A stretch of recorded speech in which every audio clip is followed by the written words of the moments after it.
Diving into last night's Hall of Fame game, yes, of course, it is just a preseason game, but it signifies something so much bigger than that, considering that we are now going to have football to watch every Thursday from now through December 26th, I think is the last Thursday night football game. So we are big time back. And I do just want to sort of touch on what ended up being a very interesting night for a couple different reasons. For starters, we of course had the introduction of the new kickoff format. That was one of the biggest changes, I think, to the actual rule book that I have ever seen. And last night we got to see what it looked like on an NFL field. Now, we've seen similar iterations of this across other types of football leagues, but this is going to take a little bit of adjusting in the NFL. Ultimately, I don't think that the results ended up being all that much different. And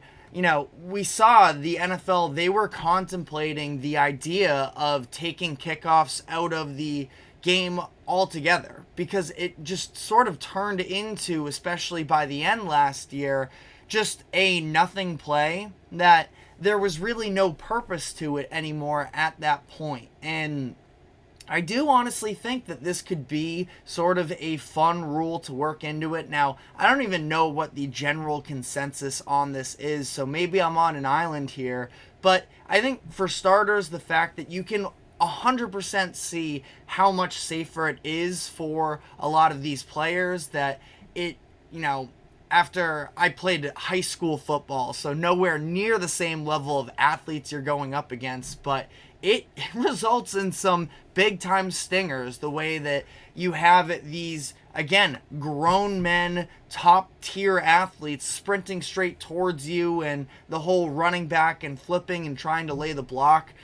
I can 100% see why that is a health concern, and it's an interesting wrinkle here that maybe it works, maybe it doesn't. I feel like I heard Troy Aikman say that the NFL isn't committed to it entirely long term, that they may be willing to adjust after this year, but I was kind of cool with it. As much as I did talk about player safety, as I was sort of writing down in my notes about that, I did end up watching Tyler Scott get smoked, the return man for the Bears, at the beginning of that second quarter after the Texans' field goal drive. He ended up just getting absolutely laid out, but that's besides the point. So still get your hard collisions there for all of you, old-time traditional NFL fans. So I think it'll be interesting for sure to see how that progresses. But there weren't many starters out for either one of these teams. The Bears announced that across the board,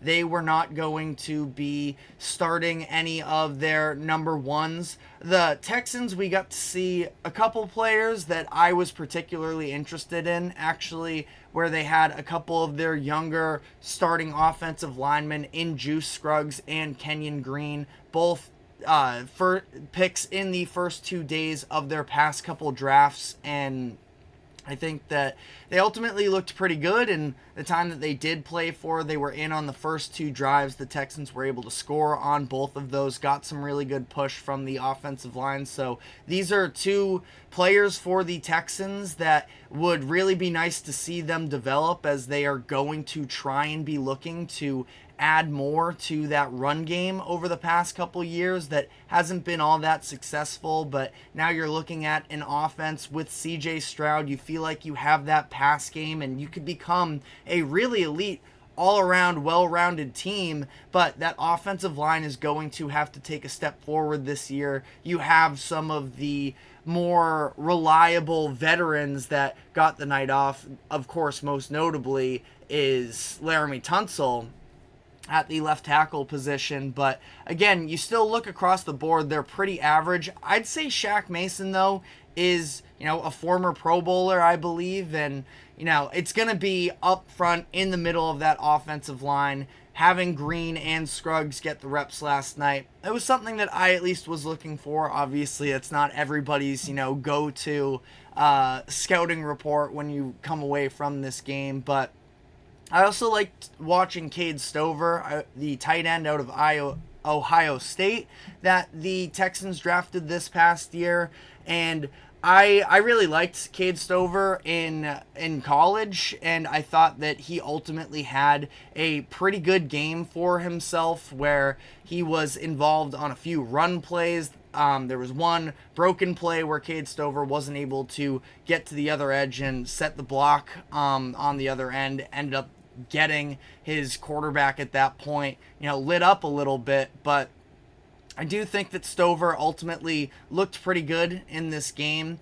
And, the other wacky part of this game that I can't believe I haven't even mentioned yet was the fact that, of course, it was dismissed during the third quarter due to weather delays. So that was definitely a little wrinkle that was thrown into the mix there. But, at the same time, it's the Hall of Fame game of all preseason games. I was excited to just watch football, obviously, and I tried to pick up again with the Scruggs and Kenyon Green, with Cade Stover, tried to pick up on as much as I could of things that could end up impacting the regular season, but ultimately, that's not usually what you're expecting to get out of preseason games. For whatever it's worth, the Bears are headed into a season with a new offensive coordinator, considering the fact that the past few years with Justin Fields just flat out did not work. So, ahead of this season, they decided to fire Luke Getsy,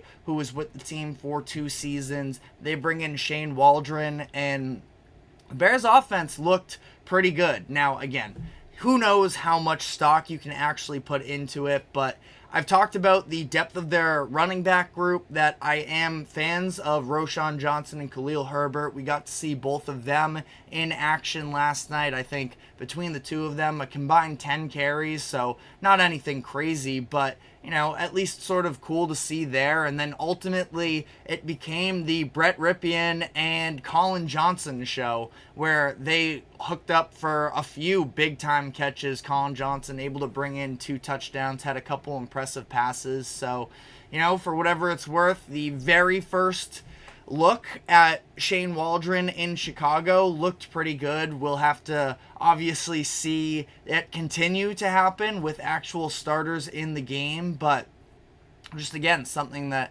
I thought was noteworthy there, considering there was a changing in that department during the offseason. I did have a couple of those, I forgot that they signed there, this offseason players. Cam Akers making his return to the NFL. Obviously, a tough situation for Akers, considering the fact that he has been so injury plagued throughout his young career so far. And, I think it's 2 torn, it's Achilles or ACLs that have gotten in the way of him. But I had forgotten that he signed with the Texans. He ended up scoring a touchdown, I believe, on a reception. So it was cool to see there. Also forgot Jonathan Owens signed with the Bears. So just, those moments always tend to happen when you're first getting back into the NFL season. But the last thing I sort of want to highlight with this game is I was actually very impressed with the overall production of what ESPN was able to put out last night. Watching the pregame show, it was Scott Van Pelt, Ryan Clark, Jason Kelsey, and Marcus Spears.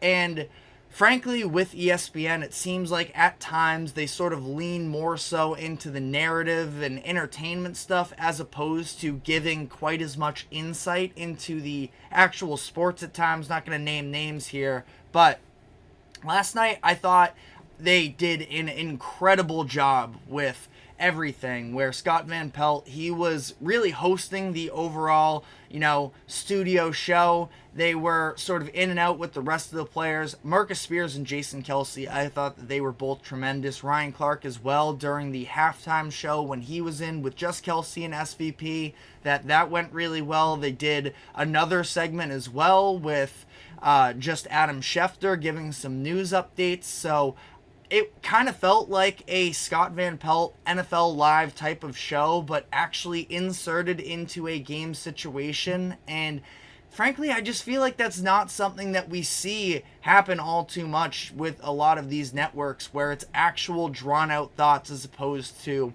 a bunch of former players, coaches, and whatever, personalities just jammed onto a desk to take turns of giving these little 30-second, statements that I thought the flow of it was incredible for ESPN last night. So I don't know what their overall plan is. They did, of course, just sign Jason Kelce to a media deal following his retirement. Would love to see him involved in just that type of a vibe. I mean, let me know in the comment section what your thoughts were, because I thought that it was actually a very well run thing. And for whatever it's worth as well, TNT's Inside the NBA is coming to an end. That is everybody's favorite studio show, and it seems like, honestly, if they were to go that route of having Scott Van Pelt host the pregame, halftime, postgame show regularly when they do their Monday Night Football, and have that be a consistent thing, I would be fully on board for that. Now, maybe I'm putting way too much stock into this as somebody who is aspiring to be in sports media at some point, but something that I paid attention to, and honestly, I was really impressed with. So I'm going to be interested to see what they choose to do from here in regards of that studio show. But let me know what your overall thoughts on the game were. Again, sort of limited takeaways you can actually come away with, but definitely keeping an eye out for any types of starters or standout players throughout the preseason, because football's back, baby. So we're just getting excited about it. But on that note, we are going to be diving into one of the things that Adam Schefter actually touched upon during that halftime last night, and that was the Justin Herbert injury update, where he has something in his right foot that is going to be keeping him out for a handful of weeks now headed into the season. So we'll talk about what that is, what it looks like, and whether or not it is going to end up having an impact on the upcoming season for the LA Chargers. So we will dive into that, but first, a quick break. Do not go anywhere. We will be right back.